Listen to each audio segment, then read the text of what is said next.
Merhaba arkadaşlar. Bu dersimizde toplama ve çıkarma ile ilgili doğal sayılarla ilgili problemler çözeceğiz sadece. Öncelikle ilk sorumuzdan başlayalım. Bu problem soruları çözerken de daha önce anlattığımız derste de birazcık atıflarda bulunacağız. Şu soruyu çözelim. Bir sayının 450 eksiğinin 845 fazlası 1023 ediyorsa bu sayının kaç olduğunu bulacağız. Şimdi ne yapacağız? Ters işlem yapmamız lazım. Yani ilk önce iki yoldan yapalım. Mesela aradığımız sayı x diyelim. Tamam. Bu sayının 457 eksiğinin 845 fazlası 1023 yapıyormuş. Tamam. Bizden istediği bu. Bilinmeyen sayımıza biz x dedik. İstediğimiz herhangi bir harfle de ifade edebiliriz bunu. Şimdi ne yapacağız? 1023 ediyorsa ters işlem şeklinde yapalım. 1023'ten 845'i çıkartacağız.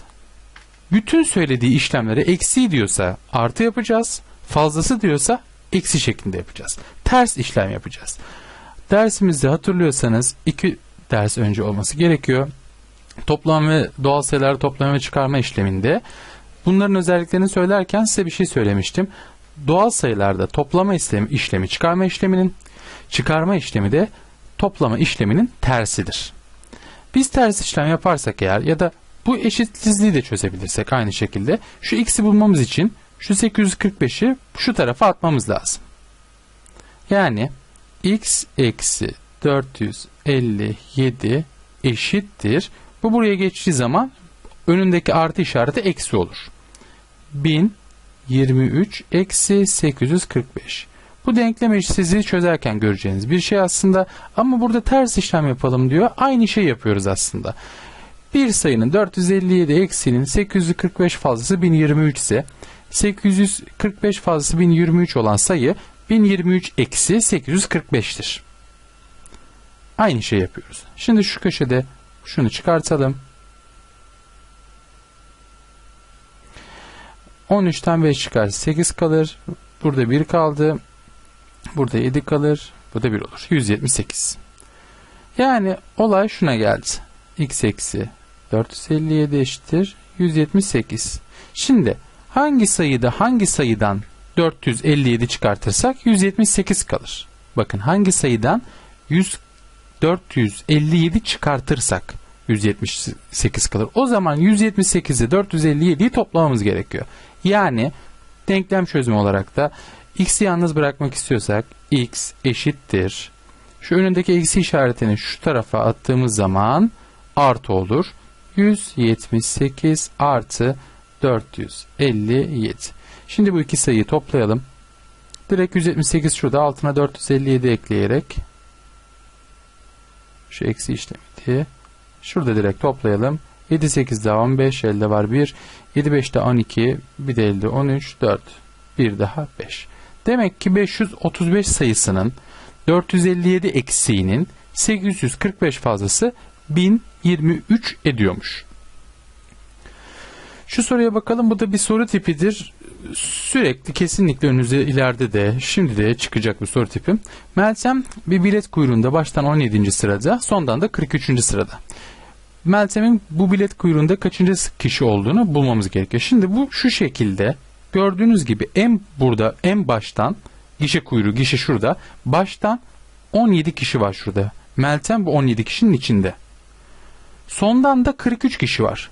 Gördüğünüz gibi Meltem, bakın şuradan da bu 17'nin içinde de, bu 43'ün içinde de var Meltem. Ne yapacağız o zaman? 43 artı 17 hepsinin toplamı, ama biz burada gördüğünüz gibi Meltem'i 2 kere saydık. Yani gişeden 17. sırada derken bu Meltem bu 17 kişinin içinde, sondan 43. sırada derken yine Meltem bu 43 kişinin içinde. O zaman biz buradan 2 defa Meltem'i saydığımız için bir tane Meltem'i çıkartıyoruz.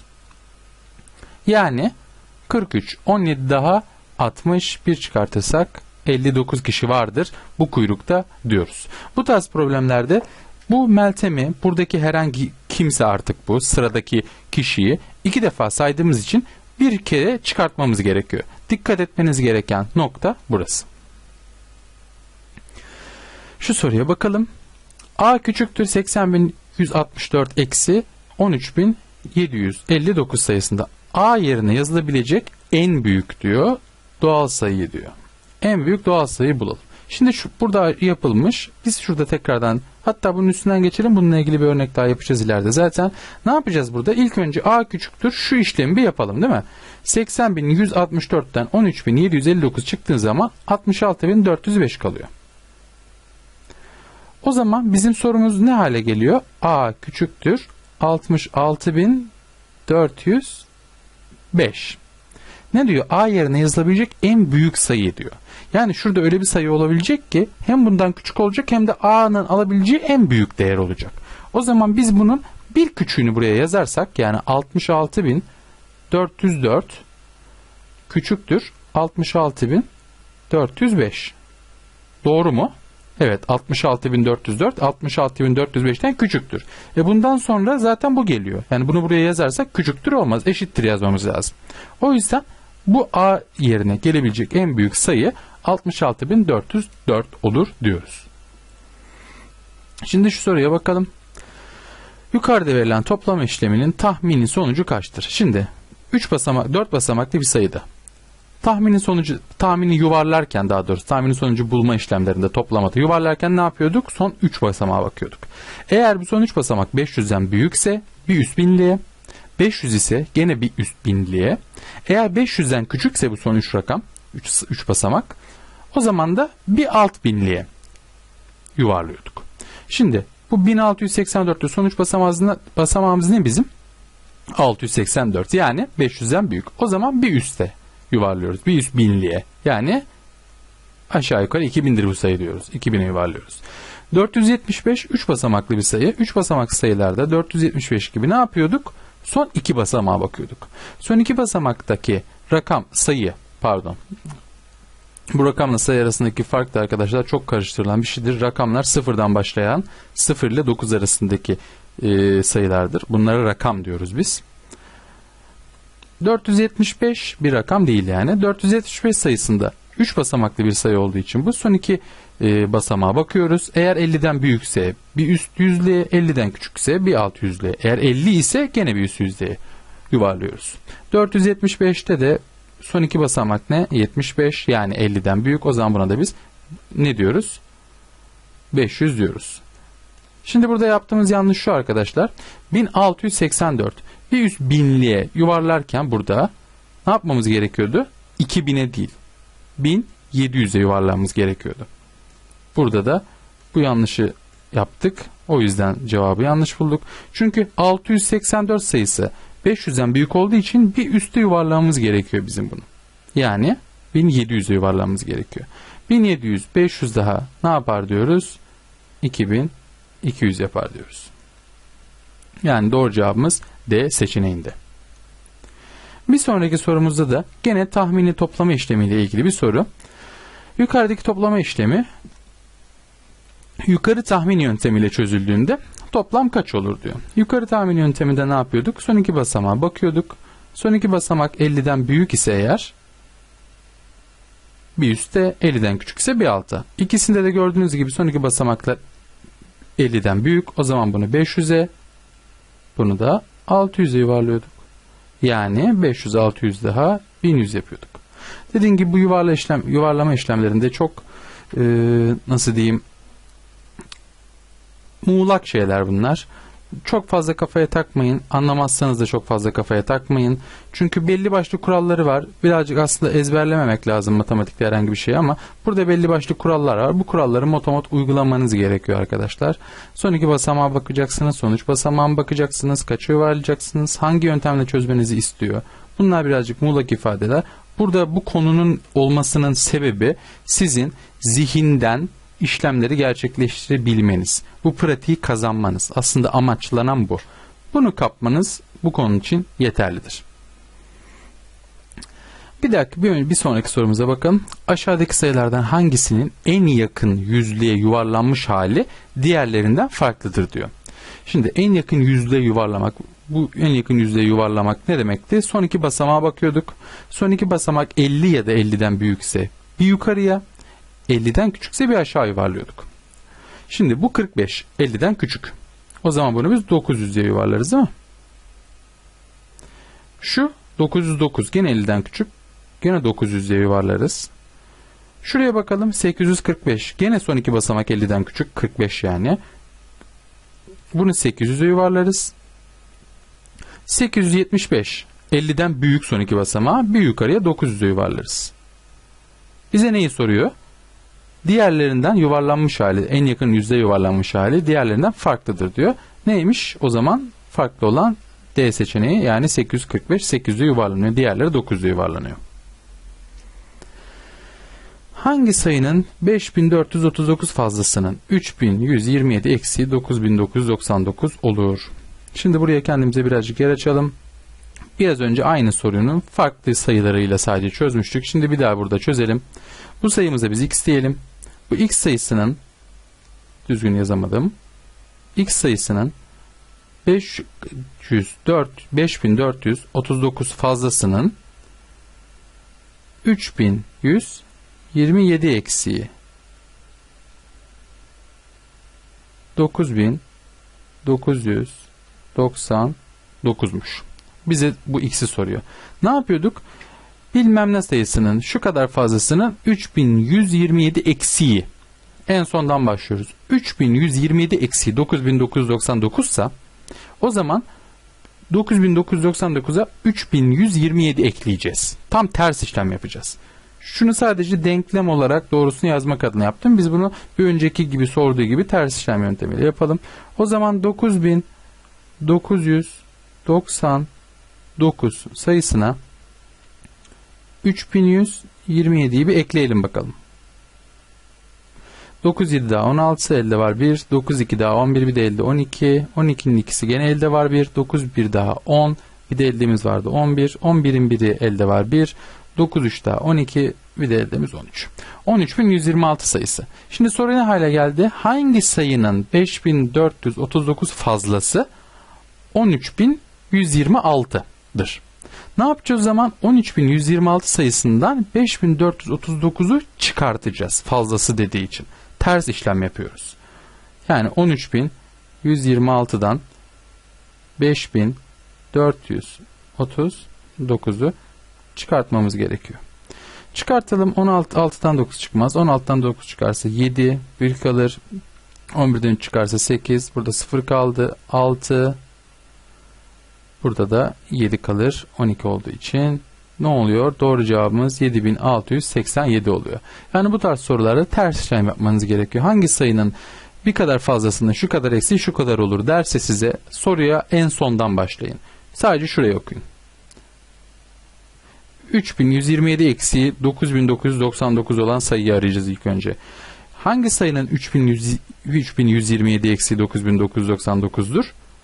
Bunu bulmak için eksi dediği için toplayacağız. Terse doğru gidiyoruz çünkü. Ya da daha küçük bir sayıyla örnek vermek gerekirse hangi sayının 3 fazlası 8'dir? Bakın matematiksel denklem olarak şeyi bu. Hangi sayıya 3 eklersek 8 olur. Ne yapıyoruz biz bunu yaparken? 8'den 3 çıkartıyoruz değil mi?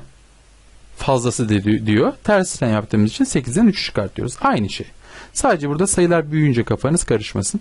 İlk önce bunu buluyoruz. Daha sonra neydi bu? 13126 sayısının 3127 eksiği 9999'muş. O zaman soru ne hale geldi? Hangi sayının 5439 fazlası 13126'dır? Fazlası dediği için 13126'dan 5439'u çıkartıyoruz ve hangi sayı dediği o sayıyı buluyoruz. Bir diğer sorumuza geçersek, kare ve üçgen doğal sayılar olmak üzere demiş. Kare küçüktür 5129, o da küçüktür üçgen olduğuna göre üçgenden karenin, üçgen eksi kare farkının en az kaç olduğunu söylüyor bize. En az kaç olur diyor bu fark. Burada üçgen dediği herhangi bir sayı, kare dediği herhangi bir sayı, x, y de diyebilirdi, a, b de diyebilirdi, kare üçgen demiş. Peki o zaman çizelim şöyle, benim kare biraz kare olmadı ama 5129 küçüktür üçgen. Şimdi buraya ve buraya aradaki farkın minimum olmasını, en az olmasını istediği için, ki daha önce gene söylemiştim, yeniliyorum, bu tarz sorularda, bütün matematik sorularında böyle tabii ki, ama özellikle bu tarz ön koşullu sorularda en az, en çok, en büyük, en küçük, bunlara çok dikkat edin. Bu farkın en az olması için bizim bu sayılar arasında çok az fark olması için nasıl seçeceğiz? Buraya en küçüğü, buraya da gelebilecek en büyük sayıyı koyarsak arasındaki fark minimum olur. Yani bu üçgenimiz 5130 deriz. Pardon, evet 30 deriz. Buraya da 5128 deriz. Ne oldu sonuç olarak? 5128 küçük müdür 5129'dan? Evet. O da küçüktür 5130'dan. Sıra sıra yazdık. Bu arasındaki fark ne olur peki? Gördüğünüz gibi 2 olur. Burada dikkat etmeniz gereken kısım, farkın en az kaç olduğunu istiyor bizden. En az olduğu için buradaki kareyi buna en yakın sayı, buradaki üçgende buna en yakın sayı yapmamız gerekiyor ki şu iki sayı arasındaki fark en az olsun, minimum olsun. Biz de ne yaptık? 5129'a yakın en küçük sayı 5128'dir. Doğal sayı olmak üzere. Bu da 5130'dur. Arasındaki fark da gördüğünüz gibi 2'dir. Bir sonraki sorumuza geçersek, bir çiftlikte 624 tane tavuk. Tavukların sayısından 195 tane fazla civciv, civcivlerden de 75 eksiği kadar horoz var. Neyi soruyor bize? Ön koşulu soru dediğim sorular da bunlar arkadaşlar. Şu ön koşulu, bu da sorunun kendisi. Bu çiftlikteki civciv, tavuk ve horozların toplamı kaçtır diyor. Tamam, bulalım. Tavuklara T diyelim. 624 tane tavuk varmış. Ne diyor? Tavuk sayısından 195 tane fazla civcivlerin sayısı diyor. Yani civcivlerin sayısı tavukların sayısından, yani 624'ten 195 fazlaymış. Bulalım. Alt alta toplayalım. Hatta şunu şöyle yapalım direkt. 195 fazlaymış. Toplayalım. 4 5 daha 9. 2 9 daha 11. 11'in biri elde var. 1 7 8. Neymiş yani? Civcivlerimizin sayısı 819'muş. Tavuklarımızın sayısı 624'tü.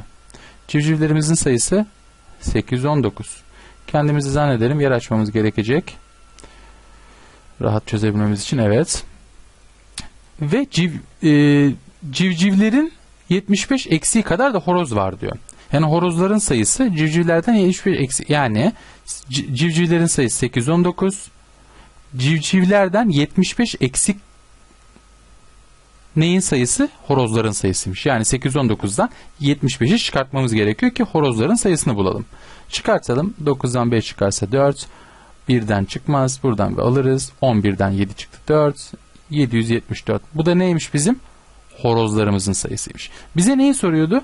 Civciv, tavuk, horoz hepsinin toplamı kaçtır diyor. O zaman biz 624 ile 819'u ve 744'ü toplamamız gerekecek. Toplayalım. Ufacık daha yer açalım kendimize. Alt alta toplayalım. Tavukların sayısı 624. Civcivlerin sayısı 819. Horozların sayısı 744. Toplayalım. 4, 9 daha 13, 4 daha 17. 17'nin 7'si elde var 1. 2, 1 daha 3, 4 daha 7. Bir de eldemiz vardı. 8, 6, 8 daha 14, 7 daha 21. Yani buradaki bu çiftlikteki horozların, civcivlerin, tavukların hepsinin toplamı neymiş? 2187'ymiş. Bir diğer soruya geçelim. Bu güzel bir soru. 12 ile 40 arasındaki doğal sayıları yazmak için kaç tane 3 rakamı kullanılır diyor. Şimdi bu ne demek? Mesela 12 ile 40 arasında hangi sayılar var? 13 var, 14 var, 15 var, 16 var. Tak tak tak tak gidiyor 40'a kadar. En son sayı 39. Buradaki sayılarda kaç tane 3 rakamı var diyor. Şimdi biz bunu nasıl bulacağız? Şimdi şunun için arasındaki bütün sayıları yazacağım sizlere tek tek. 13, 14. Biraz uzun sürecek ama görmeniz açısından 16, 17, 18, 19, 20, 21, 22, 23, 24, 25, 26, 27, 28, 29, 30, 31, 32, 33, 34, 35, 36, 37, 38, birazcık yakın yazdım, anlamışsınızdır ama 39. 12 ile 40 arasındaki doğal sayılar bunlar. Bizden istediği ne? Kaç tane 3 rakamı kullanılır? İlk önce böyle bir bulalım sorunun cevabını. 13'te bir tane 3 rakam var mı? 1. 14, 15 buralarda yok. 23'te bir tane 3 rakam var. Bir de burada var. Sonrasında tak yok. 30'da bir tane var. 31'de bir tane var. 32'de bir tane var. 33'te 2 tane 3 rakamı var.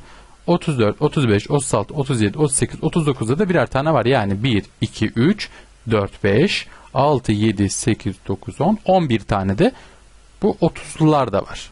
Yani toplamda bir yanlışlık yapmadığı isek tekrardan kontrol edelim. 13'te bir tane vardı. 23'te bir tane var. Üçlü, daha sonra da üçlülere geliyoruz. 1, 2, 3, 4, 5, 6, 7, 8, 9, 10, 11 tane de burada var. Yani toplamda 13 tane 3 rakamı kullanacağız. Peki bize 10 ile 100 arasında kaç tane 4 rakamı var diye sorsaydı ne yapacaktık? Bunların hepsini tek tek yazamazdık. Yani bunu bile yazmak büyük zaman kaybı.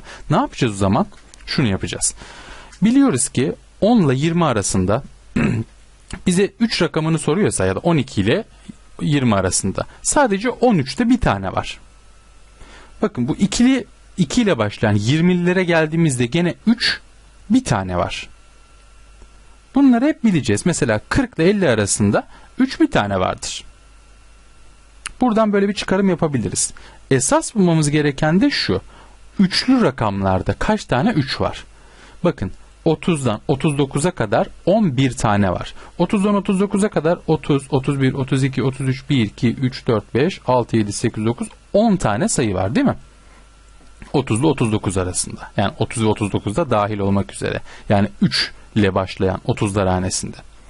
Peki ama dikkat etmemiz gereken kısım şu. 33'te 2 tane 3 rakamı kullanıyoruz. O yüzden 30 ve 39 arasında 30 ve 39'da dahil olmak üzere 11 tane 3 kullanılır. Bu her sayı için geçerlidir. Mesela 20 ile şuradan alın 20 ile 29 arasında 11 tane 2 rakamı vardır. Bakın 20'de bir tane var. Burada bir tane var. Burada 2 tane var. 1, 2, 3, 4, 5, 6, 7, 8, 9, 10. 11 tane 2 rakam vardır. Tek dikkat etmemiz gereken kısım bu. Bunu kafadan yaparken şöyle yapacağız.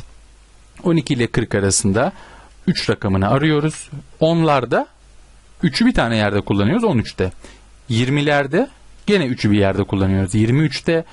30'larda 11 tane kullanıyoruz. 30, 31, 32, 33, 39'a kadar 10 tane sayımız var zaten.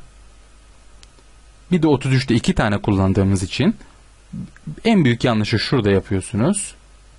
Bu 33'ü de 1 olarak saymayacaksınız. 30 ile 39 arasında 10 tane rakam vardır. O zaman 10 tane 3 kullanılır değil. 33'te 2 tane 3 kullanıyoruz.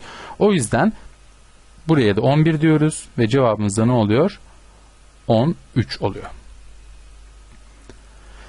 Bir diğer soruya bakarsak 5 basamaklı en küçük sayının bir eksiğinde kaç tane 9 rakam vardır diyor. Şimdi o zaman bizim ilk önce 5 basamaklı en küçük sayıyı yazmamız lazım. Nedir 5 basamaklı en küçük sayı? 10.000'dir. 5 basamaklar 10.000'den başlar.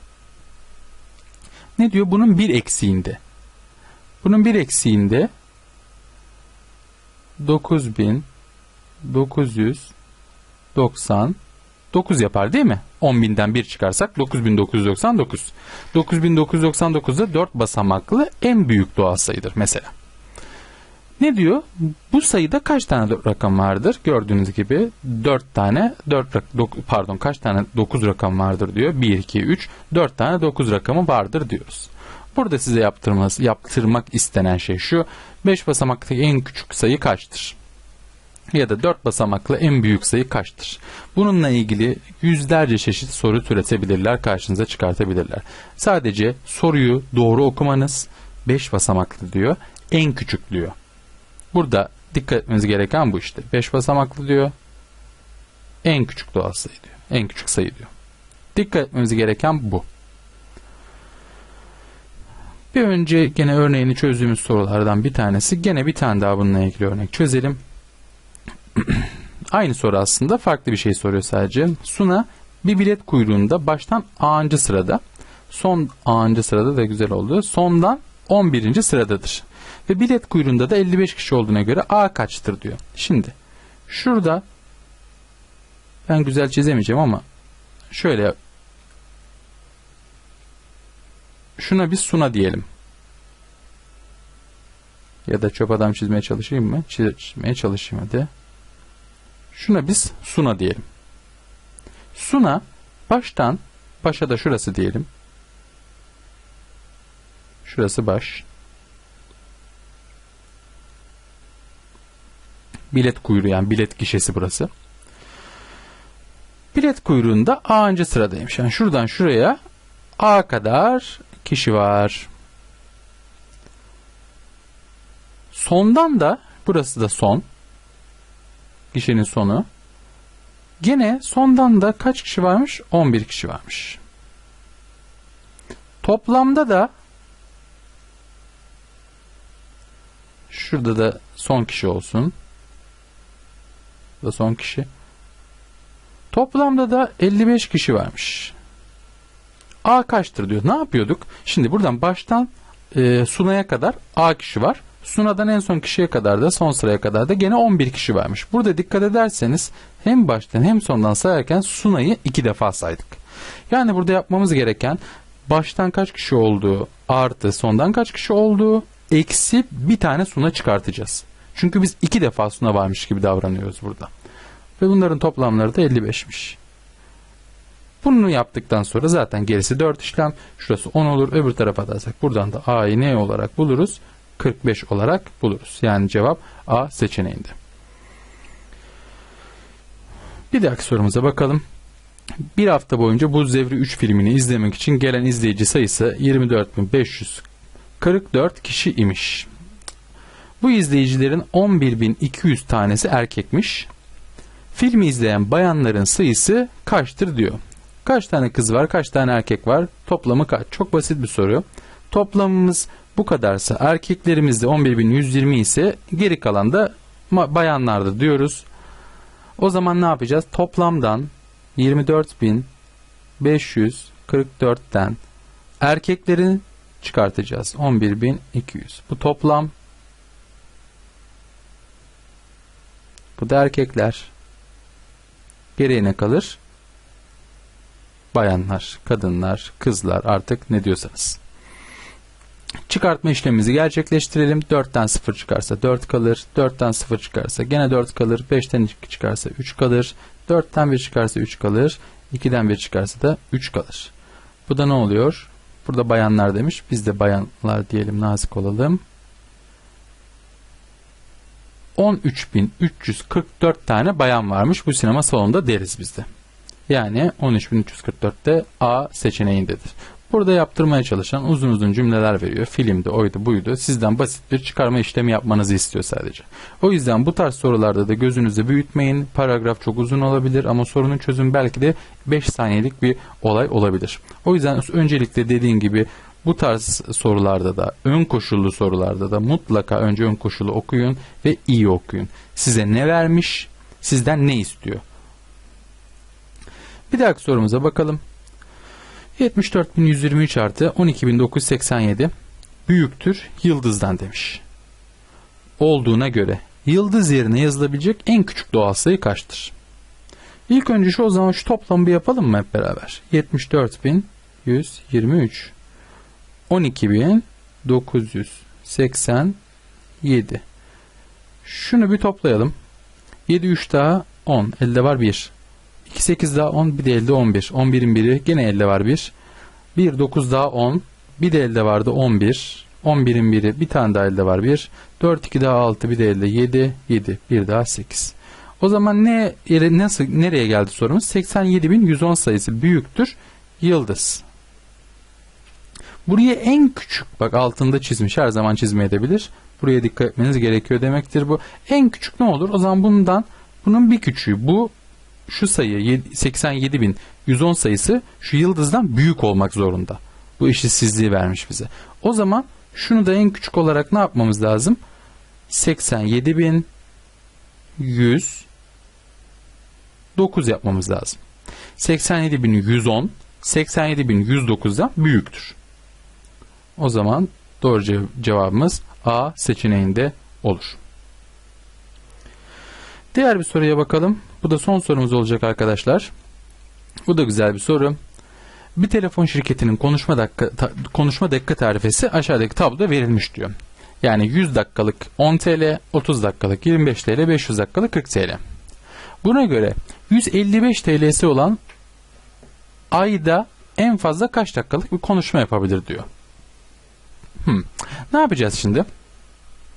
Bakın dikkat ederseniz 100 dakika almak için 10 TL veriyorsunuz. 300 dakika almak için 25 TL. Bakın 100 dakika almak için 10 TL veriyorsanız şuradan 300 dakika alsanız 30 TL verirsiniz. Bu paketten alırsanız. Şu tarifeden. Ama burada direkt 300 dakikayı alırsanız 25 TL veriyorsunuz. Yani daha uyguna geliyor. Aynı şekilde burada da. Yani en uygun tarife şu. Ne yapacağız biz? O zaman alabildiğimiz kadar bu en uygun tarifeden bir alacağız. 155 TL'miz var. Bu tarifenin bir tanesi 40 TL. Biz bundan 3 tane alırsak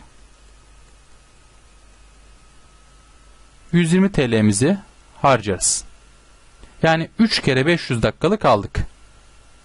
Yani 1500 çarpı 3 1500 dakikamızı buradan aldık. Peki 120 TL'mizi de bunun için harcadık. Doğru mu? Bizim toplam kaç paramız vardı? 155 TL'miz.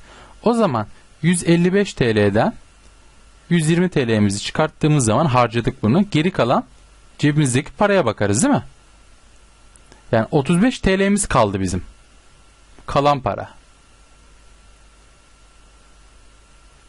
120 TL'yi harcadık. Harcanan para 120 TL'yi harcayıp kaç dakika aldık? 1500 dakika. Şimdi bu 35 dakikayı nasıl alacağız? Maksimum dakika almak istiyoruz, öyle değil mi? O zaman 3 tane şundan alırız. Özür dilerim. Bir tane şundan alırız. 25 TL'likten alırız. 300 dakika. Yani 25 TL'likten bir tane alırsak ne oluyor? 25 TL'likten 300 dakikamız oluyor.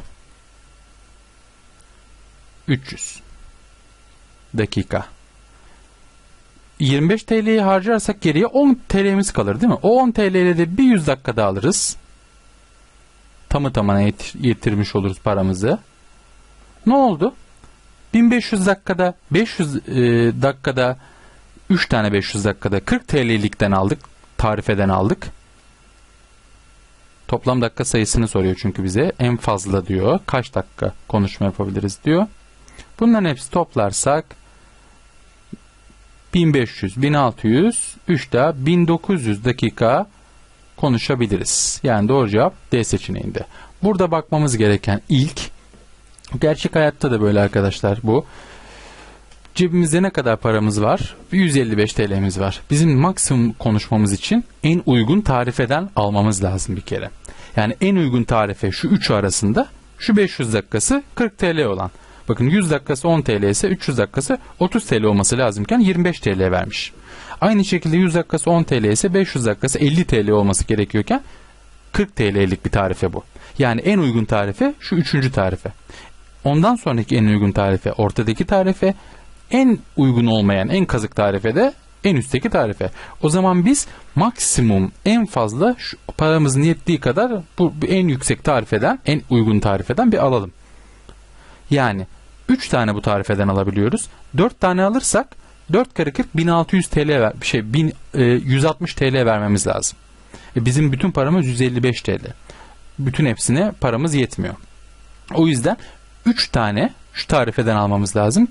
1500 dakikamızı bu şekilde alırız. 120 TL'mizi de harcarız. Peki 155 TL'miz vardı. 120 TL'mizi harcarsak bizim cebimizde 35 TL para kalıyor. Bu 35 TL'yi ne yapmamız lazım? Bir kere en uygun ikinci olan tarifeden bir tane almamız lazım. Şimdi 3'ünden 35'i 3 tane şundan alabiliriz. Geriye hatta 5 lira paramız da kalır. 3 tane bundan alırsak 100, 200, 300 dakika daha alırız. Başka da hiçbir şey alamayız. 5 lira da cebimizde kalır. 300, 1500 daha toplamda 1800 dakika almış oluruz. Gördüğünüz gibi maksimum dakikayı almamış oluyoruz. Maksimum en fazla dakikayı konuşma yapabilmemiz için ne yapmamız lazım? Öncelikle en uygundan aldık hepsini. Alabildiğimiz kadar, cebimizdeki paraya kadar. Geriye de 35 TL kaldı. 3 tane 500 dakikalık paket aldık. 1500 dakikamızı aldık. 120 TL'mizi harcadık. Toplam paramız olan 155 TL'den 120'yi çıkarttığımız zaman cebimizde 35 TL paramız kaldı. Bu 35 TL'lik paramızla da en uygun ikinci pakete yöneliyoruz. Kaç tane alabiliriz? Maksimum bir tane alabiliriz. 2 tane alırsak 50 TL'ye ihtiyacımız var değil mi? Bizim cebimizde 35 TL var. O zaman bir pakette bundan alalım. Şu tarifeden alalım. 25 TL'miz daha harcıyoruz. Geriye 10 TL'miz kalıyor. 300 dakika aldık. Geriye kalan 10 TL'mize de en kötü olan paketi alalım. 100 dakikada buradan alalım. Ne oluyor? Hepsinin toplamı 300 artı 100 dakika artı 1500 dakika 155 TL'mizi hepsini birden kullanarak 1900 dakikalık konuşma yapabiliyoruz.